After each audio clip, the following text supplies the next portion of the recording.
Hello, Homestucks. We hope you've been having fun so far at 2022's Stuck at Home Convention.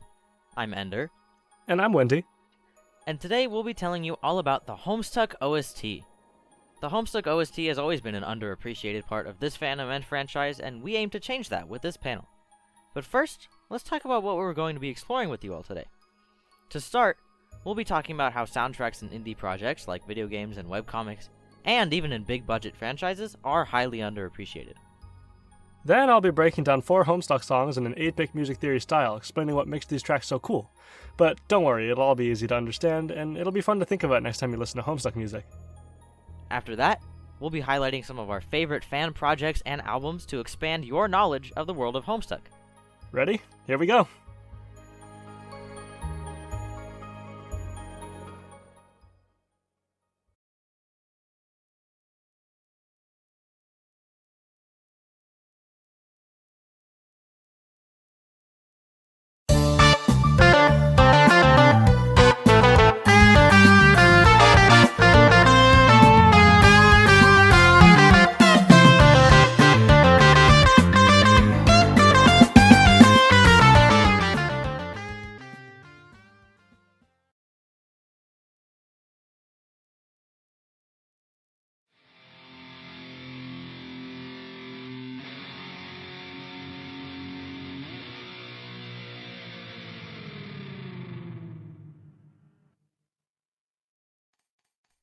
How many video game songs would you recognize just from a quick listen? I'm sure you know Megalovania, composed by Toby Fox and originally a Vriska-related song in Homestuck, except for the Earthbound Halloween hack, playing in the Wake Flash animation. I mean, of course you know Megalovania, who doesn't? Toby Fox is iconic, not just for starting out making music for Homestuck, but also because of his iconic games, Undertale and Deltarune. Toby Fox is a rare example of a composer who also created their own game, therefore giving themselves automatic recognition as a musician. He's made his work mostly solo for the past 7 years, with the exception of a few artists such as Temmie Chang, and newer composers and artists in Deltarune like Lena Raine. Because of the fact that Undertale was made almost entirely by him, everybody knows who he is, and that he composed the whole soundtrack. It's pretty great. The Undertale and Deltarune soundtracks are acclaimed and beloved worldwide. What more could you want as a musician and as an artist? But what about those other iconic video game songs that you may not know the name behind?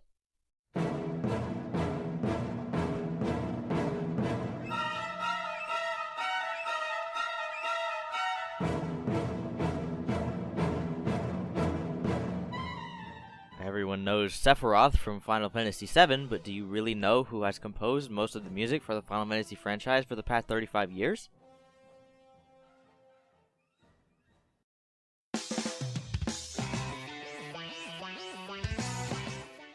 What about in Splatoon, with that excited, fast-paced music that plays when you have only 1 minute left in the Turf War match?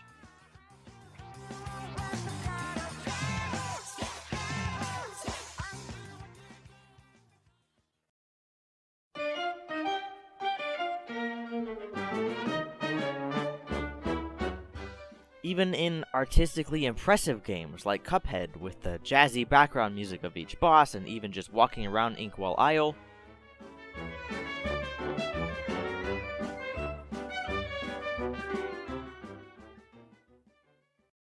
can you name any of the musicians who composed these songs? Or maybe even the soundtrack of the entire game itself? If not, you now understand that there's a really big problem in the video game and art industry.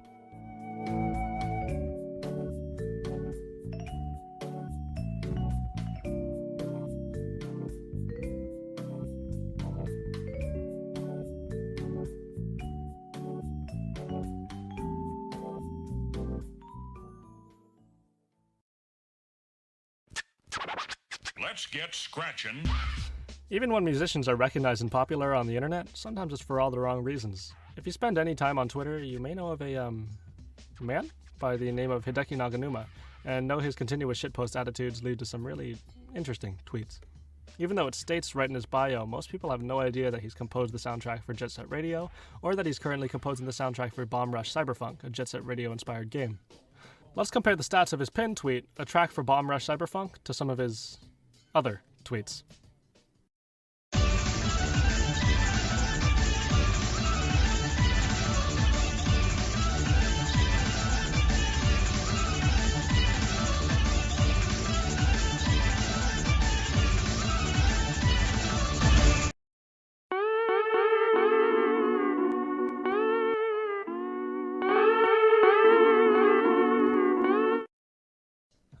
I'm sure you can see what the issue is here. Today in this panel, we're going to try and change this culture, at least in terms of the Homestuck community.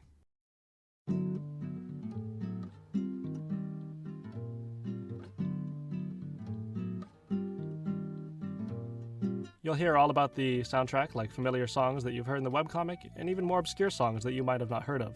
We'll also talk a lot about the composers of those songs to give every musician in this vast and wonderful soundtrack the recognition they deserve.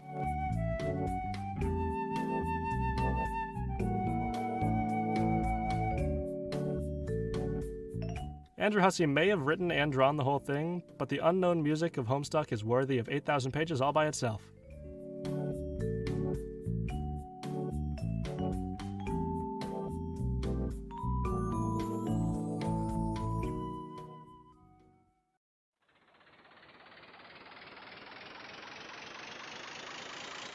To understand the importance of the Homestuck OST, we first need to look at its scale. Just looking at the official Bandcamp doesn't really do it justice thanks to Viz Media going in and muddying up everything, but there are lots of fan sites and projects that help highlight the music, so let's look at the Homestuck Music Wiki. The Homestuck Music Wiki is an unofficial wiki that has extensive lists of every single Homestuck official track, and quite a lot of fan music as well. According to the site, there are 704 tracks across 36 albums, totaling 35 hours, 21 minutes, and 58 seconds of official Homestuck music. That is a lot of music. Along with familiar albums like Homestuck Volumes 1 through 10, there are all sorts of other official albums about all sorts of Homestuck topics. An entire album dedicated to the Felt, and the Exiles, and the Midnight Crew, and the Cherubs, and even the goddamn Squiddles. There is an album of 23 songs just for Squiddles. Even Homestuck 2 has an official album, released on April 13th, 2020. But I'm sure you don't remember hearing 35 hours of music while reading Homestuck, even though it is incredibly long. So, where does all this music show up? Well, it doesn't. Most of it isn't included in the actual webcomic itself. It's less of an official soundtrack and more of a supplementary soundtrack. Every time an album was announced, fans would submit songs they created into music competitions to see if they would get picked to be featured in an official album. Many of these musicians went on to become official Homestuck composers multiple times throughout the years, such as Clark Powell, Toby Fox, and Tensei. There are even some cases of musicians submitting songs for an album being rejected, but then being contacted years later to do songs for future albums. My favorite example of this is Zorik, who composed Alphametic Replacement.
Zorik composed the song, and then submitted it to one of the Homestuck music competitions in 2012, saying, quote, "I sent this in after tweaking it a bit, and just for fun threw it up on Tumblr. I then left for vacation, but still had internet access. I came back to see my song exploded on Tumblr and was promptly getting upwards of 1,000 to 3,000 views a week. Needless to say, I was ecstatic. The song itself was kind of my own personal blend. I love songs that combine organic and inorganic elements, and with Homestuck being the big thing on the block lately, I decided to try it out. As evidenced by this album, it didn't make it, but it certainly was a big hit.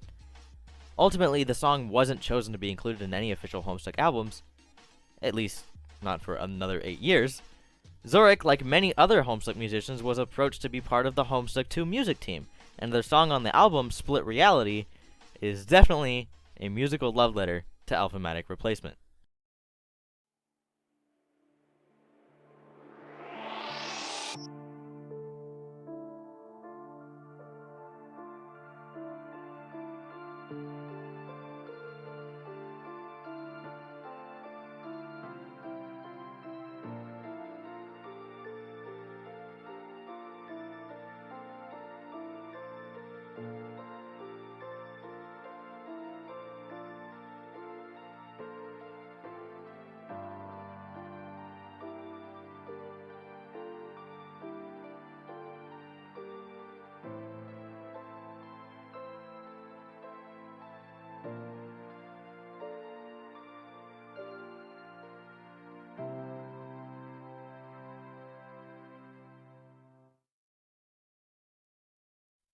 This is just one musician out of many, and one story out of an infinite amount in the world of Homestuck music.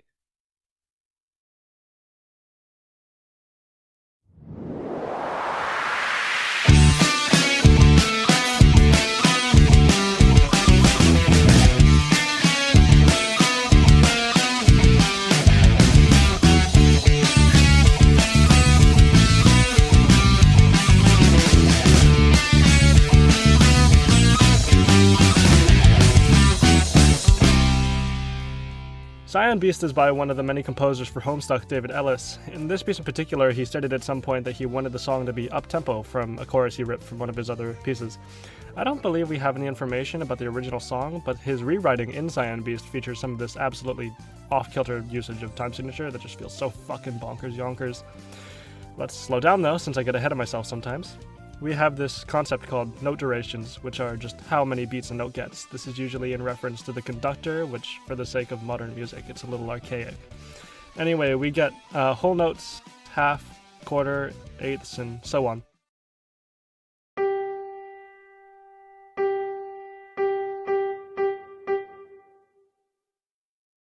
Those are our small units of measurements, and looking at the bigger picture, we have measures, too, which are our bigger units of measurement. And you notice they're called measures because they literally measure how many of these note durations there are.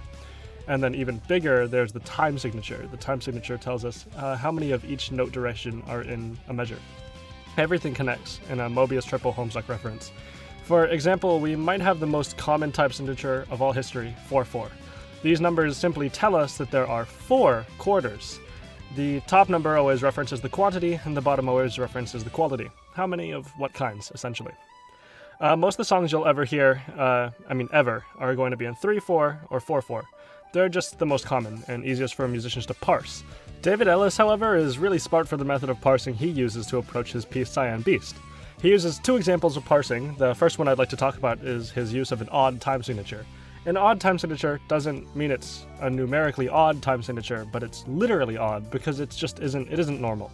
In this example, Ellis has this synth solo over a slightly lopsided 7/4 time signature, which means you'll be counting 7 quarter notes in the measure.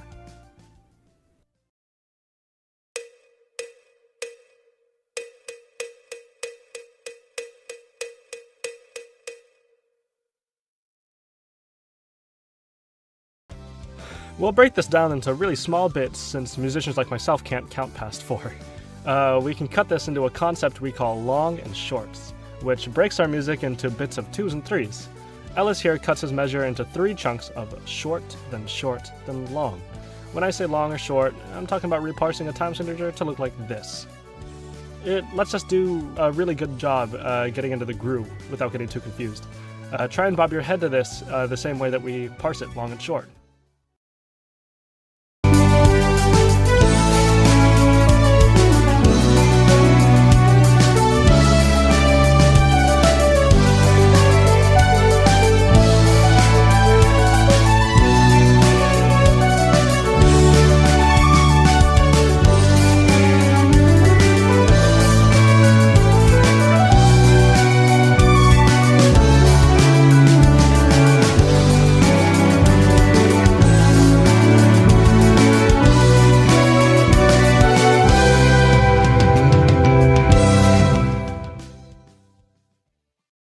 feels totally out of the normal, and it's beautiful because of that. In the same way that we can reparse a time signature to make more sense of a seemingly senseless meter, we can also reparse a time signature to make less sense of something that does. This may seem a little ass backwards, but it's actually genius. The other parts of his song are written in a simple 4/4, but it doesn't feel that way. It doesn't sound that way at all. You can follow along by clapping in 4/4, but it doesn't really follow where the song makes these big hits. This is what I call syncopation, which just means he's placing these big hits where they aren't typically placed. Here, Ellis does something fucking wild. He takes this 4/4, cuts it into smaller pieces, and makes it an 8/8, which then takes 2 measures to reparse the meter. This seems to make no sense, but when we get our longs and shorts in here, it'll really feel like a unique groove.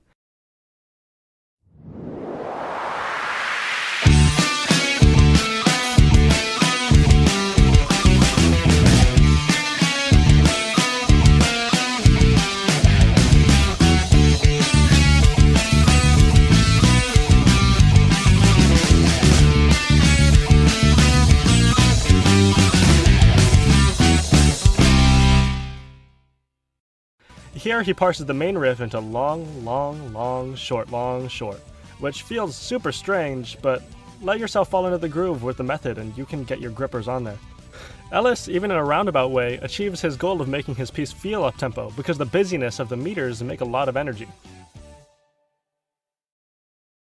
See? Told you it was easy to understand.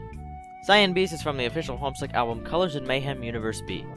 This Jane Crocker theme ended up being reused for multiple tracks by David Ellis in a fan album by Casual Sunday called P.S., a love letter tribute album to Homestuck. I highly recommend listening to the whole album, especially First Steps, Back to Life, and A World Awake, which all combine to make the full Misstuck suite. These tracks also reference Blue Atom, another song off of Colors in Mayhem that Ellis composed, but this time about Jade Harley.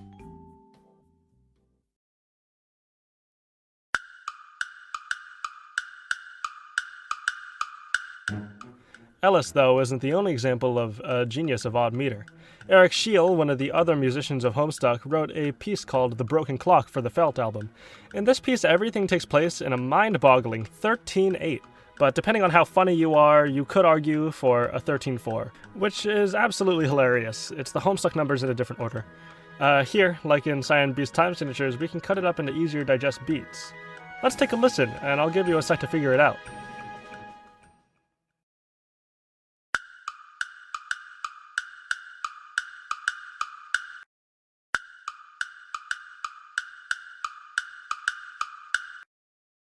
Here's what I got. It's short, short, long, short, short, short, which lets us add them up into 2/4 plus 2/4 plus 3/4 plus 2/4 plus 2/4 plus 2/4, with a total of 13/4. With a song like Broken Clock, this is totally what we expect.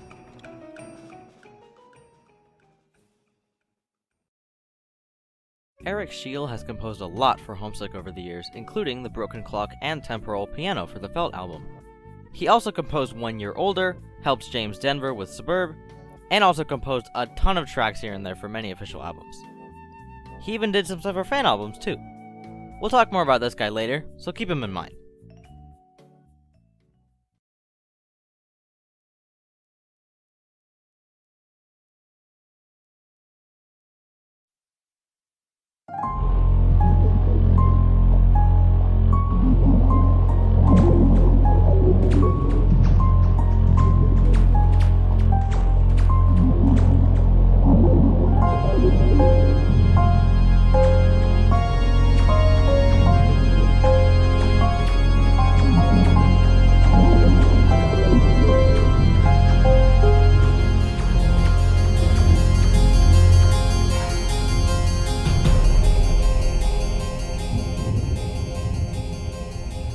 Now, for something that might be a little more familiar, there is the beloved track Rex Duodecim Angelus for the Alternia Bound album by Malcolm Brown. This piece is genius for a couple of reasons. The first one that I'm sure just about any Toby Fox fan would be aware of is the usage of the leitmotif set up by other composers. This song features most of the Trolls' official themes, or at least themes that are related to them, and this lets us know when or what part is related to each character. We can make out the majority of each character's motif or instrumentation, and could be interpreted as it is in the popular fan animation, in which each part corresponds to each character's shining moment. The song begins simply outlining this melody in harpsichord, which is often interpreted as the Black King's theme.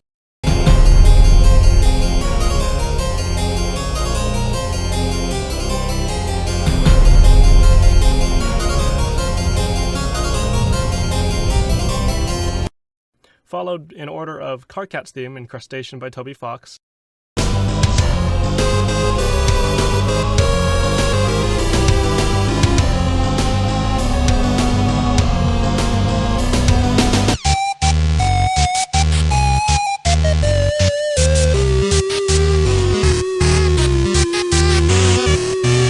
And these will continue to be by Toby Fox until I say otherwise. The harpsichord melody and the Lemon Snout Turnabout.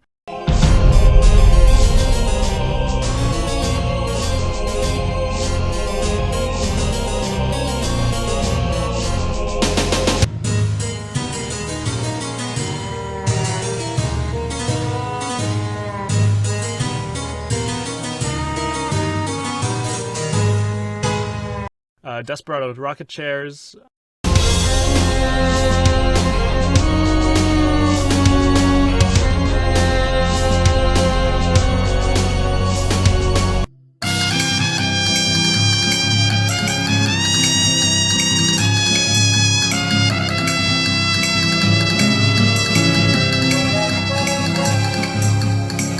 There's Virgin Orb, Orchestra by Alex Rossetti, and then we're going back to Mr. Radiation now.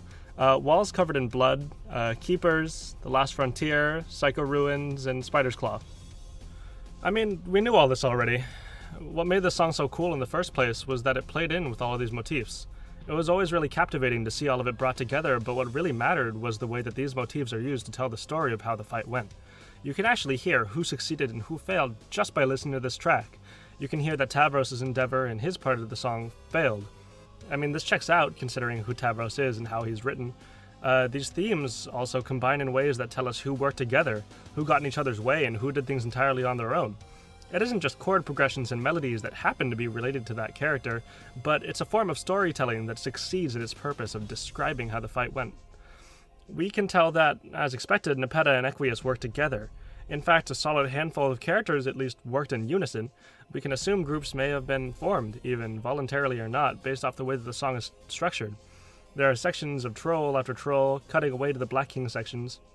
And if, for some reason, we even listen to the song with only the context of a battle with people in it, we could easily make analysis of the events based on the context of the music. How do we get there, though? How do we analyze music in a way that helps us gain a context of the song? We could always use the classic, I don't know, figure it out method, or we could try and get some structure. The method that I try and use personally to really get a grasp on music is another method of parsing. Here I cut things up into easy to digest parts. Tonality, as in major or minor. Does it sound sad or happy? What emotion does it invoke? Dynamics, as in is it boisterous and loud, or is it subdued, maybe even atmospheric? Is there any rhythm? Is it normal? Is it nonsensical? And texture. How do each unique sound interact? How do they create a particular feeling of the sound? These things can be subjective, sure, but analysis doesn't have to be about what is true or false, but what is perceived by the audience. In music, right and wrong does not exist. We simply have perceivably within the context and what is not perceivably in the context. I often dilute this down to what decisions are strong and which ones are weak. For example, what exactly about the music in Tavros' part indicates his failure? It doesn't feel like the rhythm, it's pretty steady. It's not the texture either, since all of the instruments are the same. And it might just be the dynamics and tonality. At the end of the section, the music dies out the way someone who just gave up would sound. The tonality, too, feels like it goes from this strong major sound to a descending atonal sound, which, in layman's terms, makes it sound pretty abnormal.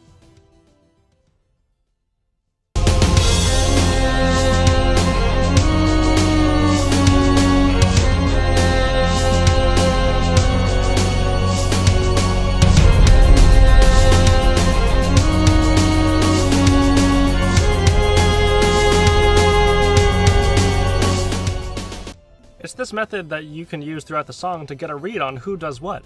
The fact that we can pick up on it at all is an incredible display of artistry. It was actually this song that made me really want to start writing music in the first place. It has a special place in my heart.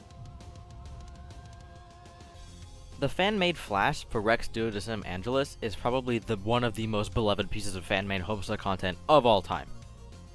Malcolm Brown composed a whole lot of other super iconic Homestuck tracks as well, such as Showtime, Black Rose Green Sun, Unite Synchronization, and even composed parts of Cascade and Collide.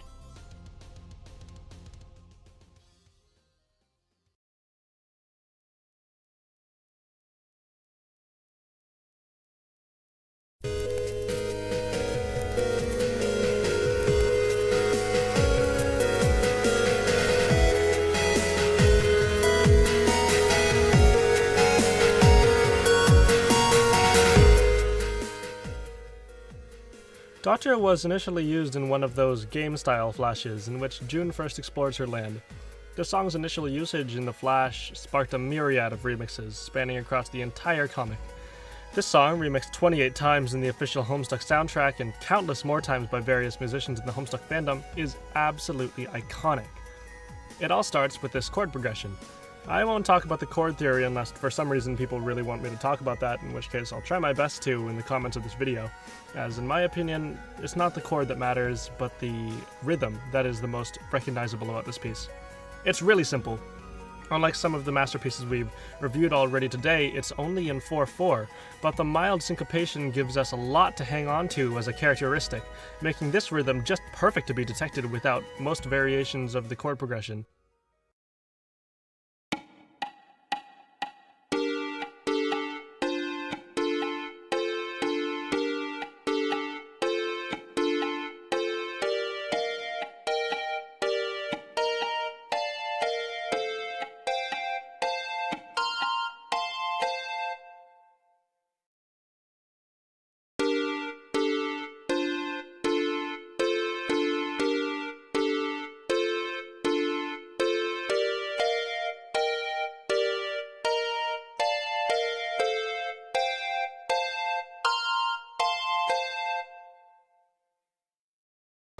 In music, the strongest beats in 4/4 are often the first and the third.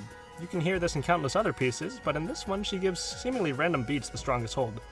In fact, she even puts the emphasis on the offbeat. See how these two eighth notes have lines connecting them together? This is a tie, which means that we've simply added the two note durations together. You might be saying, "Oh, but Windy, that's just a quarter note," to which case you'd be right, but you're also wrong. This is an etiquette thing.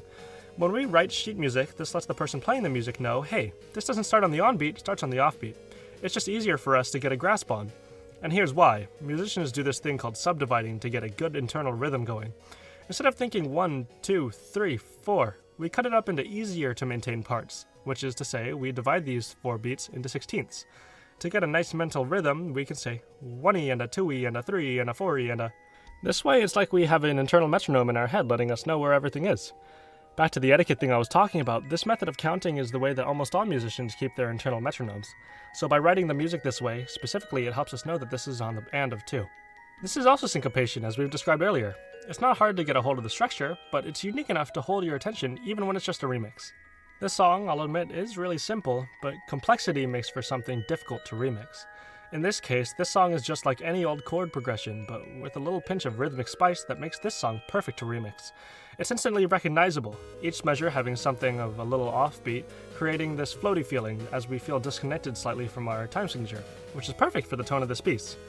I'm incredibly happy that, personally, out of all of the pieces that could have become so beloved in the community, it'd be one of George's. And what a masterpiece it was.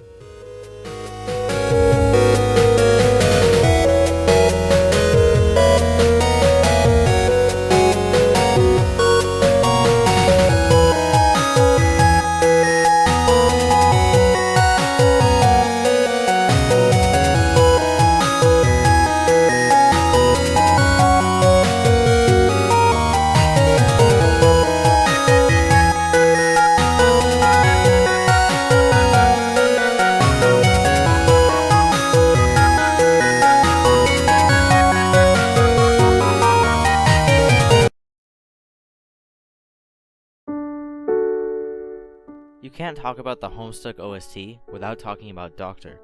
And you can't talk about Doctor without acknowledging the amazing musician that Buzenkai was. She contributed some of the most iconic and influential songs in the early Homestuck days, such as Explore, Endless Climb, and the Imp Strife mix of Showtime. Her early Homestuck music is a core part of what makes Homestuck so special, and this webcomic wouldn't be the same without her contributions. She also released an album on her own called Qualia, a soundtrack for a game that doesn't exist. Go give it a listen, and remember her whenever you listen to Doctor, or any of her other tracks. She deserves all the recognition in the world.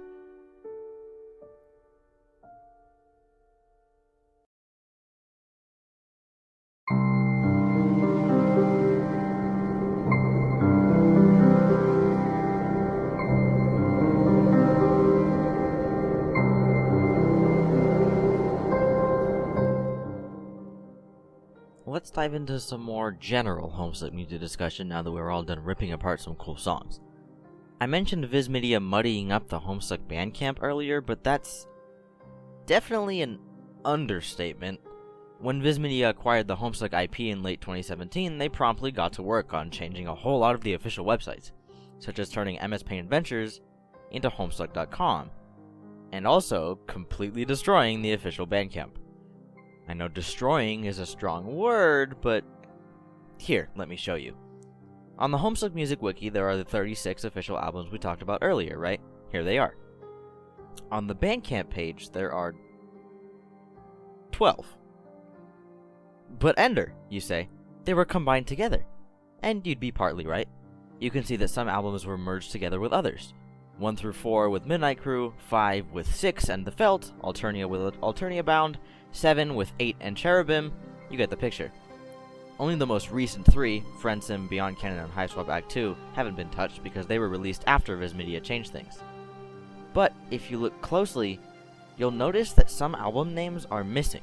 Notably, Squiddles, Strife 1 and 2, Mobius Trip and Hadron Collido, Suburb, The Wanderers, Prospect and Durst, Song of Skya, 1 Year Older, and Genesis Frog. That's 10 albums that aren't there. When Viz Media combined certain albums together, they also removed the less popular ones. If it weren't for fans archiving Homestuck content on places like the Homestuck Wiki, YouTube, and even the Internet Archive, these albums would be just straight up gone. Of course, this isn't any of the Homestuck creators or musicians' faults, they didn't make this executive decision, but they are the only ones affected by it. Imagine if a big company just deleted your work off the internet because they didn't feel it was profitable enough or important enough to be associated with the franchise you lovingly made it for. Now you make no money from your art, and the average person will never even know that you made that piece of art in the first place. That really sucks, doesn't it? All of our talk of Megalovania and Final Fantasy and Jet Set Radio was to help you understand how important musicians are in the field of art, and also to show you that nobody wants to acknowledge that they even exist. Those albums are relics of the past and a really important part of Homestuck culture and fandom.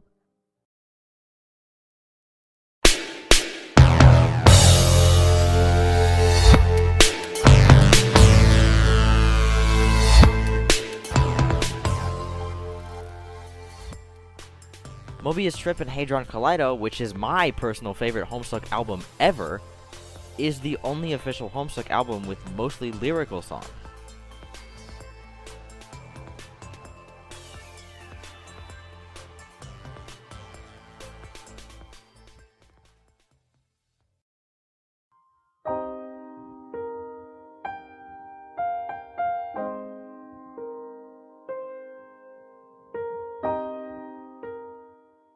Suburb is an insanely well-composed album with biblical themes that makes you really think about the awe of the creation of a new universe.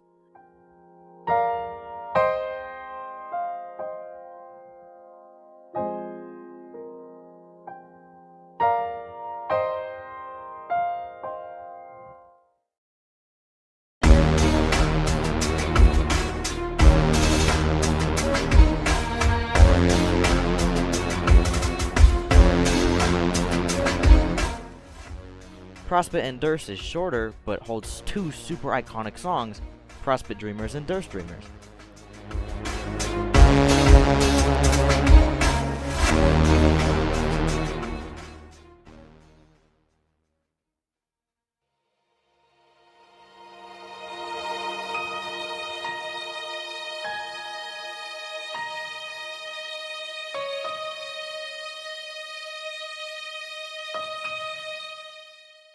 Song of Skya just makes you emotional at the thought of Skya itself as a planet and as a sort of sentient being.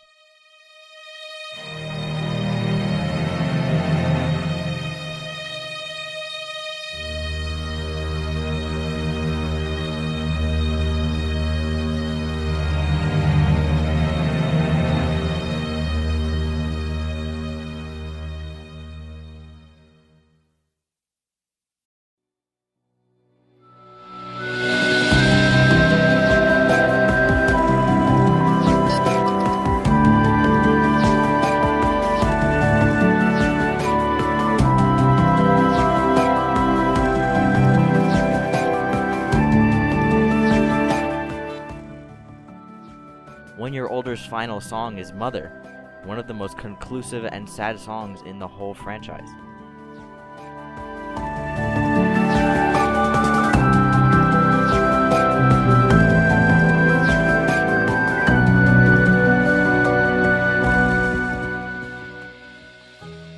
These songs, these whole albums, aren't just pieces of music. They're pieces of history. And they're all different people's artwork that a big company didn't deem worthy enough of being shown off to people, so that we could love listening to them just as they all loved making them.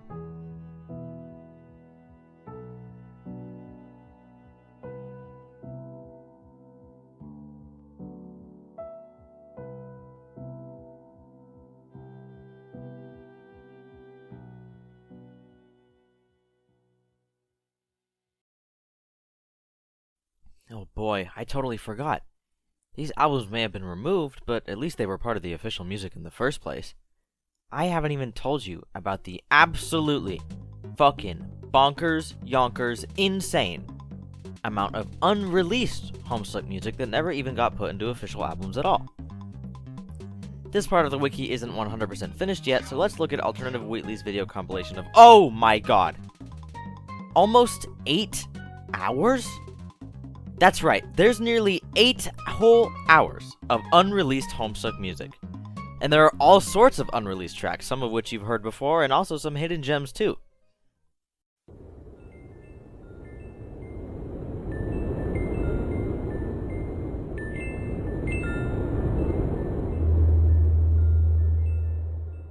The iconic wind chimes that play a few times while introducing important characters and at the very end are unreleased.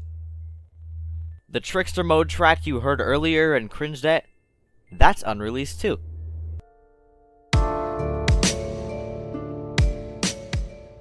Every single Passion Request track that was composed specifically for the game, mostly by James Roach, shout out James Roach, they didn't even get an official album.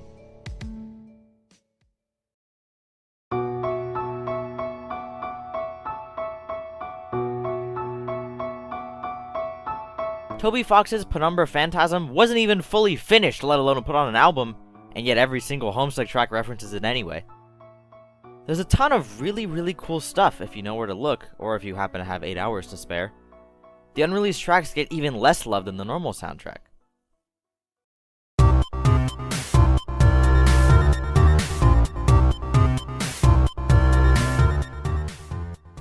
Some were even reused in other places, such as Toby Fox's track Patient being turned into another medium in Undertale.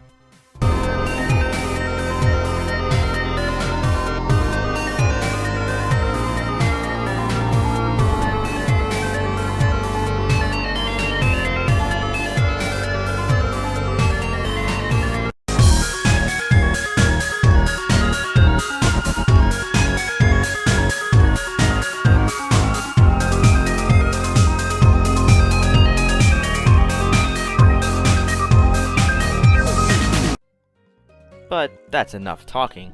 This panel is about showing you the music, not about ranting about it. So join us as we show you some of our favorite Homestuck tracks for this next segment. If you like them, check out the full albums once Stuck at HomeCon is over. The music of Homestuck is incredible, both in a technical theory sense, from the sheer size of it all, and from the amount of love that went into creating each track and album. Don't let your knowledge of the soundtrack end when this panel does.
Most of these musicians have faded into obscurity due to the lessening popularity of Homestuck and its music, but it doesn't have to be that way.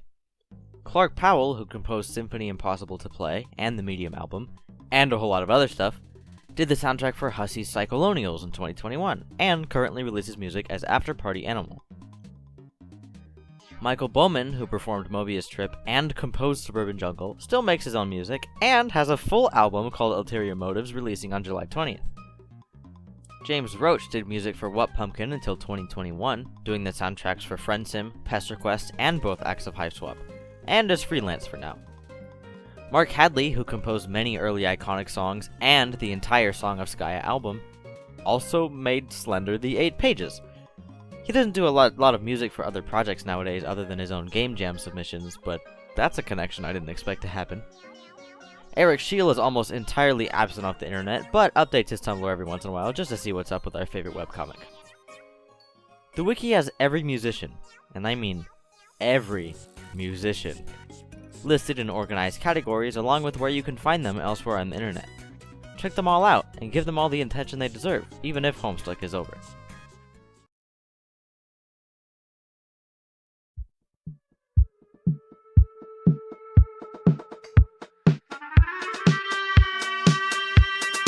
The size of the official soundtrack is definitely a lot to comprehend, but we haven't even mentioned the immense amount of fan projects made by everyday Homestuck fans.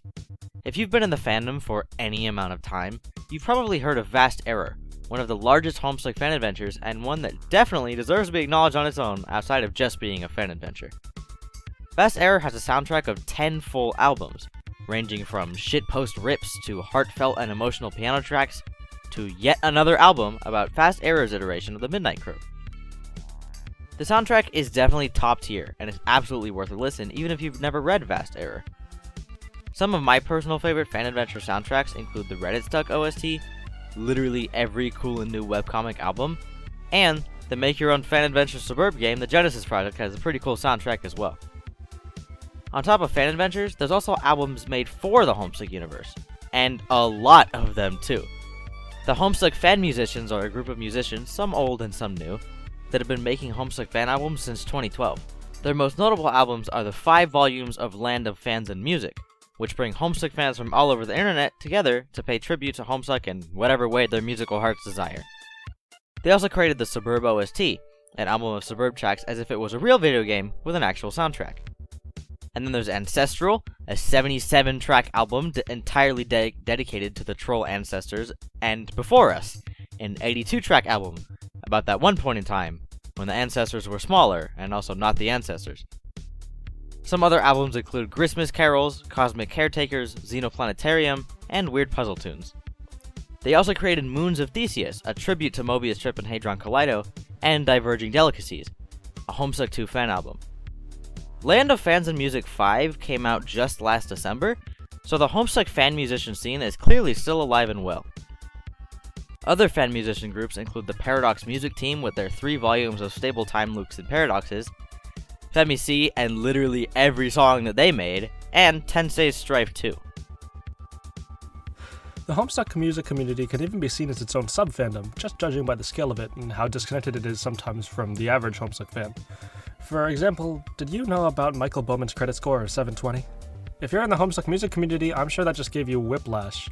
If not, you're probably just really confused as to what I'm talking about.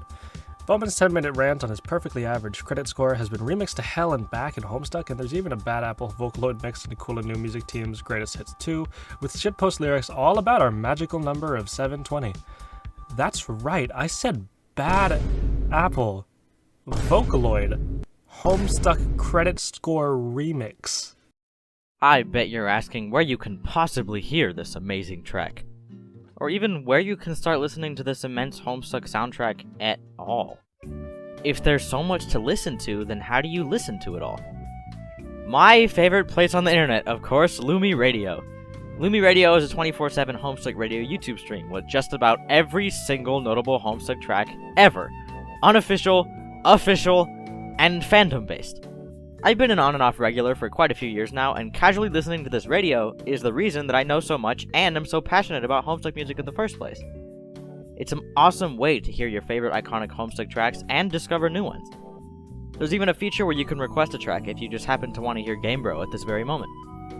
If you ever visit the stream and see me, say hi and tell me that my SaHCon panel self sent you. There's also Skya.net, another fan-made music site that compiles a lot of fan stuff.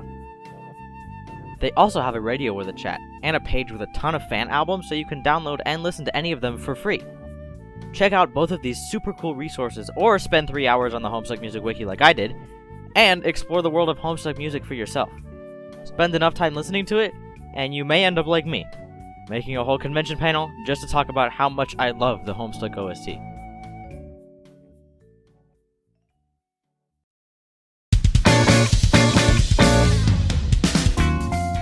At the end of all of this, what matters?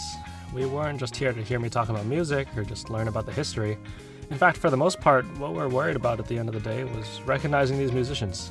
As someone who writes music, it takes a shit ton of effort to get something to sound good. In fact, I've been writing a track for a fan comic Ender's working on. It's the theme for a significant character going grimdark. I started like 4 months ago and I've only made like 2.5 minutes of headway, and I still have 2.5 to go. It's a huge process, and to start, you have to be willing to put that work in. When we hear music, it's not simply music, but years upon years of one person's influences and inspirations, as well as hundreds and hundreds of hours of dedication, all stacking together to make 3 minutes of your listening pleasure. Historically, musicians have always been a means to an end, even when their visual artist peers seem to be more significant. Something that's similar enough in process, but not in recognition. Now, I'm not asking that we totally change your learned reaction to things overnight, but when you hear a track you really like, go ahead and see what else that musician has done. And that goes for everything. Movies, games, even comics and concept writing. Just learn their names in the same way that you might already do for other artists. I'm sure they'd appreciate the respect, I know that I would've. When or if you're ready to start taking music appreciation to another level, I've already given you some tools to do so without even realizing it. Now you know how to find a groove, how to analyze a piece, and how to notice things in a storytelling standpoint. After that, you can just let curiosity take hold. The musical world is all yours. We hope that you've learned a lot about Homestuck and the world of music, and we especially hope you had fun. We sure had fun putting this all together for you, because getting to talk about things you like for 45 minutes is pretty cool. Make sure to check out each Homestuck musician's current works and support their musical endeavors. And check out the world of the Homestuck OST using any of the resources we've shown you. Homestuck is not dead, no matter what people try to say. That's pretty evident by the Homestuck music community still thriving, and by amazing fan-run projects like this very convention.